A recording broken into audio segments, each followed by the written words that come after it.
এক কৃষক পরিবারের 14টি বিয়ে এক মণ্ডপে, শুনলে অবাক হবেন। মধ্যপ্রদেশের সাতনা জেলার এক কৃষক পরিবার এমন একটি সিদ্ধান্ত নিয়েছে যা আজ সারা দেশে প্রশংসিত হচ্ছে। পরিবারের 14 জন ছেলে ও ভাইপো একসঙ্গে বিয়ের উপযুক্ত হয়েছিল। যদি সবার আলাদা আলাদা বিয়ে করা হতো তাহলে লাখ লাখ টাকা খরচ হতো, এমনকি ঋণও নিতে হতে পারত। তাই পরিবার নিল এক অভিনব সিদ্ধান্ত। সব 14টি বিয়ে হবে একই দিনে একই মণ্ডপে।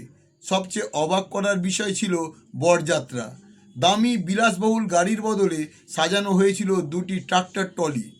একটিতে বসেছিল সব বর আর অন্যটিতে বসে সব কনে।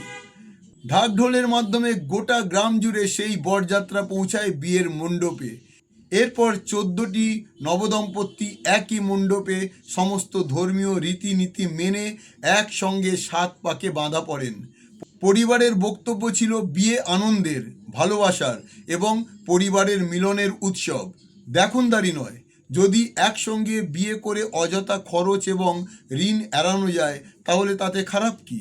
এই অনন্য বিয়ের ভিডিও ইতিমধ্যে সোশ্যাল মিডিয়ায় লাখ লাখ মানুষের মন জয় করেছে। অনেকেই এটিকে সরলতা, বুদ্ধিমত্তা এবং ভারতীয় পারিবারিক ঐক্যের এক অসাধারণ উদাহরণ বলে প্রশংসা করেছেন। আপনার কি মত? আপনাদের দেশেও যদি এভাবে একসঙ্গে একাধিক বিয়ের প্রচলন বাড়ে তাহলে কি অযথা খরচ কমবে এবং দেখনদারি সংস্কৃতি অনেকটাই কমে যাবে? আপনার মূল্যবান মতবাদ অবশ্যই কমেন্টে জানান।